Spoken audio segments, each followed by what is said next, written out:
This is the test shot. This is the test shot. I'm sitting in my chair and I'm talking to you about Star Wars.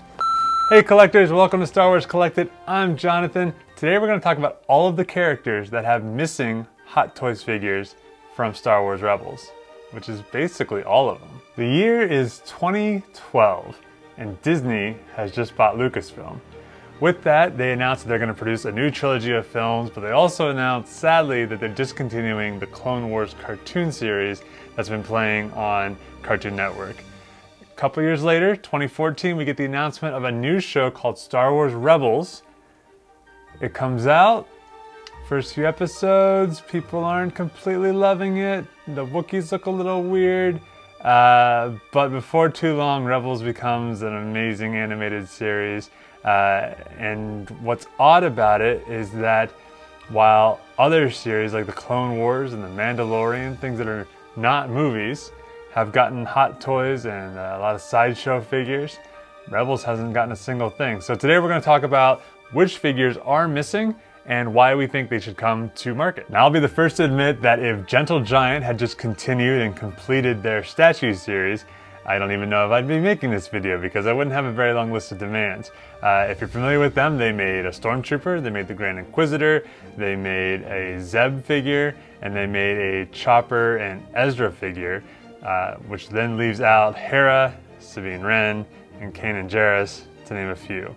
Always felt a little weird that they discontinued it. I don't think it sold particularly well, but also a little weird that they chose some of the characters that they did to begin with. So we're gonna go to Hot Toys. We're gonna say Hot Toys, please.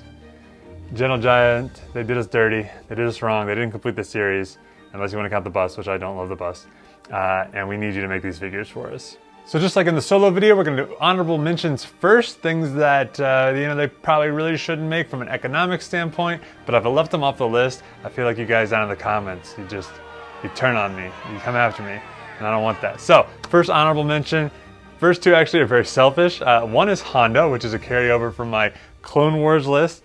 Hondo's in everything. Disney seems to love Hondo. If you go to Galaxy's Edge, he's there. Of course, he's in Clone Wars, he's in Rebels, he's in the comics, he's popping up everywhere. So I'm a little bit surprised that Disney hasn't like forced Hot Toys, like, blaster to their head, like make a Hondo because we love Hondo.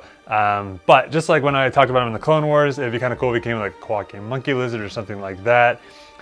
Would I pay for Hondo? I don't know. I mean, he would look really cool. All the bumps in his face, things like that. But he's not a character that I'm just absolutely in love with. The second one that is sort of a retread here would be Tarkin. Mostly I just want a Tarkin. They made one for A New Hope, which of course is the version that I would like to see and have myself. But on the secondary market, that figure sells for so much. So, Tarkin does show up in Rebels.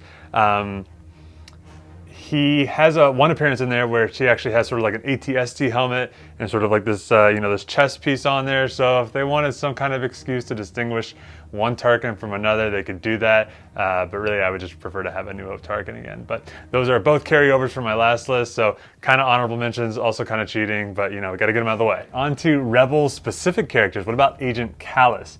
When this character showed up, he was kind of, I thought, a little one note for most of the first season, into the second season. However, there's a great episode called Honorable Ones. It's season 2, episode 16. If you've ever seen the movie Enemy Mine from the 80s, it's kind of similar to that, where he and Zeb, are kind of mortal enemies throughout these series, because Kallus, had destroyed Zeb's home planet, but they are forced to work together to survive on this frigid planet. And that sort of changes Kallus. You actually see a lot of growth in him. The episodes that come after that, there's some really cool. There's one that starts with sort of a POV, and he, starts to reassess whether he's in the right place. People in the Empire do not care about him whatsoever. When he sees what Zeb and his Rebels family have, I think he starts to realize that he might be on the wrong side of this conflict. So, but Kallus looks cool, cool armor, handsome dude with some major chops here. He has some, different things with his own unique helmet. So you've got that in there. And of course, there's later in the series, there's also sexy Kallus with his hair a little down. But it would be a cool figure to see. I think that, I don't know if the sales numbers would be there. That's the biggest thing. But This character, I think, has a chance of showing up in the Bad Batch. He'd be a little young in the Bad Batch, but he could be like an ensign or some kind of, smaller infantry, something like that. But also, I think he has a chance of showing up in Kenobi, which would be pretty cool. So we'll see. Maybe Agent Kallus will get a little bit more screen time, and that'll kind of push him to a point where maybe it does justify making a collectible for him. The next two I'm going to put together because, well, after all, they are brother and sister. It would be the seventh sister and the fifth brother. Again, these characters for me were a little one note, but they look super cool, and that is part of the reason to buy a Hot Toy figure anyway, is how cool does it look. Of course, the Inquisitors have the lightsaber with the round guard on the side that then flips out, and then the lightsaber rotates around it. So you could do, I'm sure, some very cool things with that. I'm not sure they'd be able to like motorize that or anything like that, but I can definitely see, one of those versions where it's not just a lightsaber blade, but sort of that little wedge that they'll do, where it's a little bit tinted more on one side than it is on the other, and it kind of gives the illusion that it's movement. I have that at least for one of my Maul figures. So those two would look really cool. Of course, the fifth brother is very large, so he'd have a cool presence on his shelf. And the seventh sister, she looks much more sleek in the way her helmet is angled and things like that. So would both be very cool. I just don't know if those two characters have really stuck around with us. But who knows? Who knows what's going to happen? Maybe in Kenobi. Sticking in the realm of villains, what is the ultimate villain in the Star Wars universe, at least in my opinion? Darth Vader. Now, normally when Hot Toys makes a figure, they'll sort of take the animation style and reinterpret that into a more realistic style. Then you would just sort of end up with another Vader. What I think would actually be cool if they did for something like this, and maybe this is more Sideshow's jam since they've been sort of making Clone Wars figures that look like the Clone Wars animation style, would be to actually kind of keep that look that Vader has. It's a much more Ralph McQuarrie looking, a little more insectoid with the way the eyes are. A lot of people didn't like the really thin blades on the lightsabers, but I would insist that they would keep that for this version. Vader's, they're always kind of making a Vader. Vader's always going to be pretty popular. Probably what I would really want is just a Ralph McQuarrie Hot Toys. But when he showed up in the end of season 1 as the big foil, that was really cool. And of course, Twilight of the Apprentice is some of the best Star Wars that ever Star Wars. So it'd be great to see the Rebels interpretation of that figure. And our last honorable mention is none other than Maul. Now, when Maul showed up, when he did, it was a pretty cool interpretation of that character. He was older, he sounded a little broken, you weren't even really sure whether he was in good form or not. You couldn't quite tell the way he was sort of playing old Maul at the time. But it'd be cool for him to come with this sort of lightsaber cane apparatus that he has, and he has this kind of cool hood when we first meet him. But quite honestly, Hot Toys and Sideshow have been making versions of Maul, it seems like left and right. I'm a little mauled out at this point. So it's not really one that I need, but I could see them making it and it would be really cool, especially because they're making that Clone Wars one right now. Okay, honorable mentions are done. Let's get into the actual main list here. We're going to start it off with Ezra Bridger. Now the question that is begged immediately is which Ezra Bridger? He has one look earlier in the series and then another look later in the series. I personally think he has more personality and kind of prefer his earlier on look. I know they needed to show that the character was maturing, and one of the sure ways of doing that is to cut their longer hair for a more, sort of military looking cut. But I really like how he looks earlier in the series. I also really like that lightsaber that he had because it was both a lightsaber and a blaster. Is that very Jedi? No, but that's kind of, where Ezra was at the time. And it's more unique than pretty much any other lightsaber I've ever seen out there. So that'd be really cool. Ezra could definitely come with a cadet helmet. I like the biker scout helmet that he has later in the series, but I think that comes sort of with the haircut. So that cadet helmet, which I think was original for Rebels, would be kind of cool to see. It's got the different paints on it. Another accessory you could come with would maybe be a Loth cat. One of his big things throughout the series was that he was very connected with animals. And as much as a Loth wolf would be really cool to have him come with that, that would be about blurg size and cost a fortune, maybe even bigger than a blurg. Of course, the thing with Ezra is that if rumors are to be believed, the Ahsoka series may very well be focusing on retrieving him. There's been some casting confirmations, rumors recently, so I think we're going to be seeing Ezra very soon in live action. So while we might not get a chance at getting a Hot Toys Rebels version of him, my guess is that if Mandalorian's anything to follow, we're going to have our opportunity to get ourselves an Ezra Bridger Hot Toy at some point. One of my favorite things that happens in Star Wars is when a fan of Star Wars gets to become part of Star Wars. I think of someone like Bobby Moynihan, Donald Faison, these people who just love Star Wars and get to become part of it. One of those people was Freddie Prinze Jr., and he played Kanan Jairus, who we actually just saw in The Bad Batch for a little cameo. It was kind of weird having a 40-plus-year-old man's voice coming out of a 12-year-old or something like that, but it was still cool to see him, even if I kind of retconned a comic there. But anyway, back to Kanan Jairus, hot toy. It'd be really cool if he came with two head sculpts, one with his normal face, and then one where he's sort of after the fact, and he has, sort of the scarred eyes, and then have the, that mask that goes over his eyes. I really love that look. It was really cool to kind of have it just felt very samurai to have sort of a blind master teaching you how to do things. So that would be really cool. His costume actually is pretty cool when you think about it. It has this really cool shoulder armor on it. And if you were to take a look at the Black Series figure, they did kind of a cool job at updating that to make that look realistic. And I think it looks even cooler the way they interpreted it than necessarily what it looks like on the show.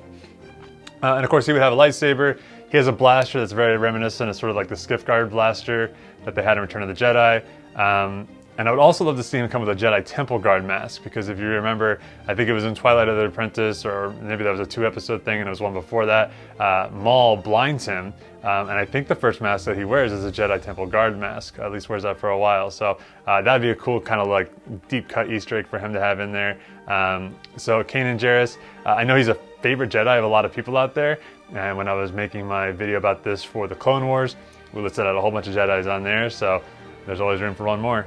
Next on my list is Zeb Aurelius. I, for some reason, like the sort of tall figures. I guess it's probably because I'm tall myself. And I don't collect Black Series figures, but whenever I see the Zeb figure, in line with all of the other Rebels Black Series figures, I just love how much bigger he is than all of them. And when you make his, kind of fun and goofy, approachable look that he has in Rebels, but you make that a realistic style, he looks really cool. It's kind of fearsome, still a little lovable, but kind of fearsome.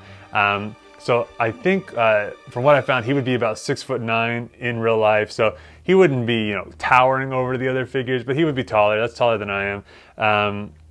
But he would, of course, come with his bow rifle. But really what I think would be cool about him is, of course, in animation, he's kind of smoothed down. But if you were to put him in realistic, design, he would have this cool mixture of fur on his arms and his legs, and then the actual suit. And I personally can't think of that many figures that are like that right now. You have Chewbacca, which is, basically naked, and the, Wicket is out there, but, the little head thing, but sort of a figure that has kind of a costume on it, but then the limbs aren't just sort of like a flesh, an actual fur. I think it'd make a really cool figure, and I love his anatomy. His anatomy is very cool with the way his foot is and how muscular he is. So, I like Zeb. I'm not the world's biggest Zeb fan, but I think as a figure, as a piece of art, it would look very cool. I think we were all really excited when we saw Dave Filoni and some of the other directors show up in season 1 of The Mandalorian. I love that he came back then for season 2. If you ever watched, when Rebels was coming out, they used to do the Rebel Rewind on StarWars.com and on the YouTube channel, which was a lot of fun to watch. I wish they were still doing that type of series for something like The Bad Batch now. But anyway, Dave Filoni, really cool to see him in real life. But of course, one of his first roles in Star Wars is actually as the voice of Chopper. Now, again, this is going to sound a little bit redundant here. Not the biggest fan of Chopper in the world. I think he's a fun character. Some people seem to be really in love with Chopper, or at least the cast seem to be really in love with Chopper. But I think you have to make Chopper just like the others. I think about the R2-D2 hot toy, or at least R2-D2 sideshow that's out there. And they're just really cool. All the little different parts that they have, swappable legs, little arms that pop out here and there. And then Chopper, of course, has a much more fun color palette, so he would stand out. And of course, he is, reminding me a little bit of like L337, where he is he's a specific astromech, but he is made of other parts from other astromechs. So he would have a cool look on a shelf. The Black Series, they did a base where he's sort of blasting off into the air. And that would be a cool base to kind of duplicate for Hot Toys. It would make the droid who, would otherwise be kind of static in an action pose. And I don't know if a droid has ever flown as much as Chopper flies in Rebels. So it'd actually be very appropriate opposed to, R2-D2 can suddenly fly for the Attack of the Clones, even though we've never seen him do it before. So I think if you're making these guys, you have to do the Ghost Crew, and why not Chopper? We're gonna go now to one of my favorite characters, Ahsoka. Ahsoka made her triumphant return in Rebels.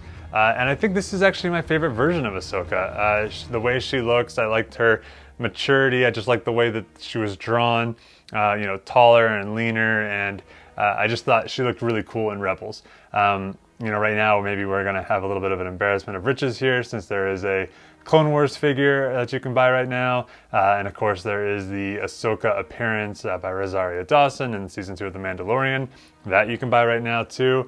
And I'm sure as Ahsoka goes into her own show that there will be many versions of her available there. So do they need one from Rebels? Maybe not, but it is my favorite look of her so far. I love that Sideshow decided to use that look of her for their premium format statue.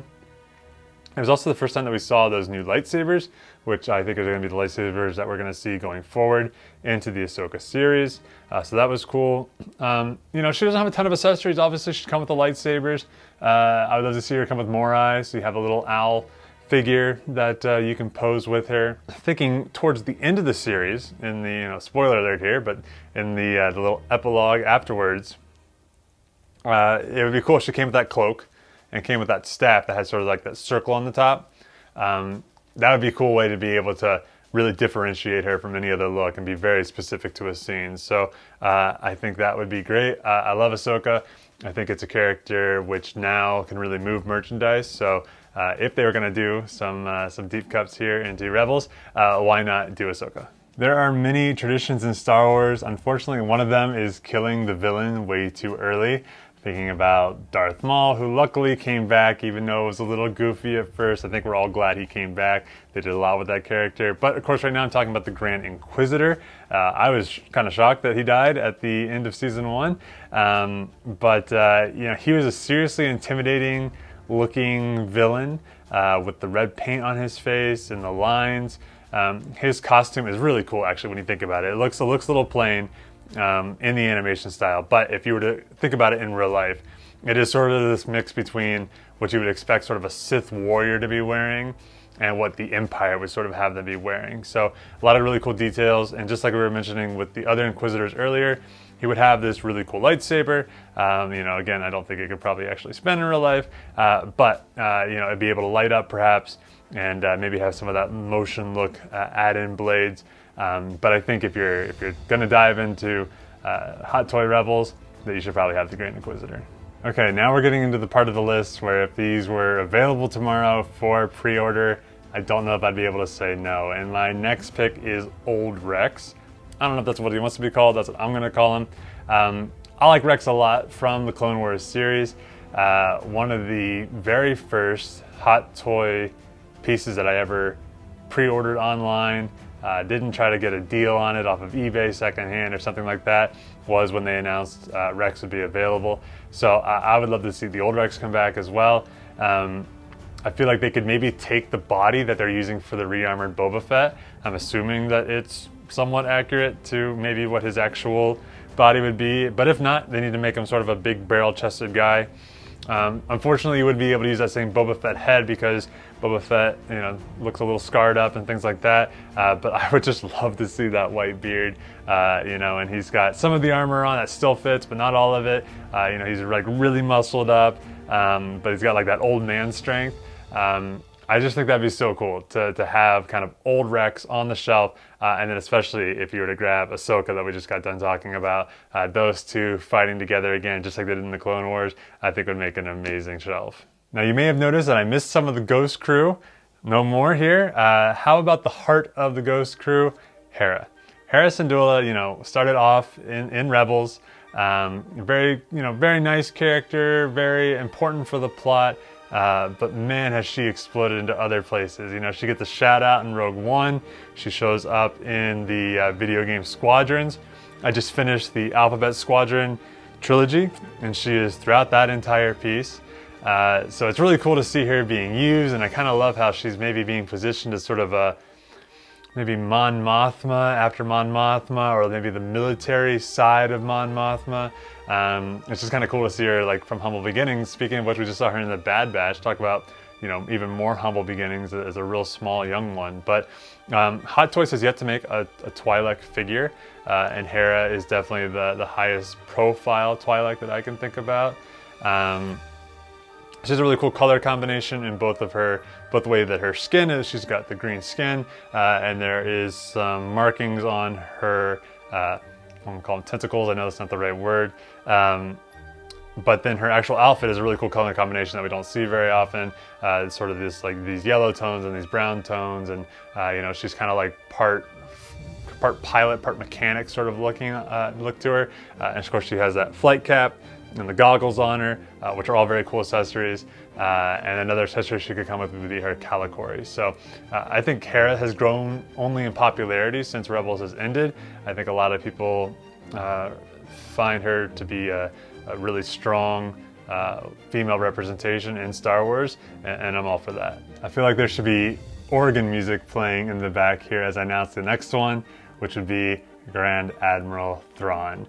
Thrawn's a really cool character. I did not read the Timothy Zahn novels, the original ones, when I was a kid, but I noticed that there was this blue guy showing up in Star Wars stuff, and so I knew who he was at a younger age. And then since he's been folded back into canon, I've read all the Timothy Zahn novels since then that are canon, and of course in Rebels he's there, and he's great, and there's even a little comic book of his that's basically a recap of the first Timothy Zahn book. But Thrawn is a huge fan favorite. I think they've done a good job characterizing him. There does seem to be slight discrepancy between him in Timothy Zahn novels and him in the Rebels show. So what I'm really excited about is for him to, I'd assume, show up in either Mandalorian Season 3 and or the Ahsoka series. I think the Ahsoka series is basically a guarantee, but I think he would sell like crazy. People love Thrawn. This guy has a figure from Sideshow that's quite a bit older. The face is very blocky, which is kind of how he was drawn at the time. Now it's much more of a slim face, and he had this really cool chair that I'm sure was all about it in the books. It looked like he could control the entire universe from this chair, but just a really cool presence. It makes you think about the Emperor sort of. But that stark white uniform, that blue face, those red eyes. I'm trying to remember if in any of the books whether those red eyes actually glow or not. But if they actually glowed and they put a little battery in his head to make them just slightly glow, that would be incredible. If they wanted to distinguish him and make him very specific to Rebels, when he does military campaigns, he sort of wears this AT-ST helmet, and he sort of wears some armor. They could do that as a cool accessory, something you could pop on and off. I'd probably go with that. I really like that white suit. And one thing that I think was really cool that Gentle Giant did, I just mentioned earlier, I don't really like the Gentle Giant bust all that much, but in theirs they sort of have his hand behind his back, and he's holding Hera's Calicory that he stole from her, which I thought was a really cool addition. So, maybe he comes with that too. I'm sure there's a lot of other cool accessories you could do with him, but Thrawn as his own, his presence, just looking confident on a shelf, would be a fantastic figure, and my guess is that we will have an opportunity to buy a Thrawn very soon. We are officially down to 2 missing figures from Star Wars Rebels. This one is one that a couple people shouted out in the comments when I was doing my Clone Wars one, and that would be the Jedi Temple Guard.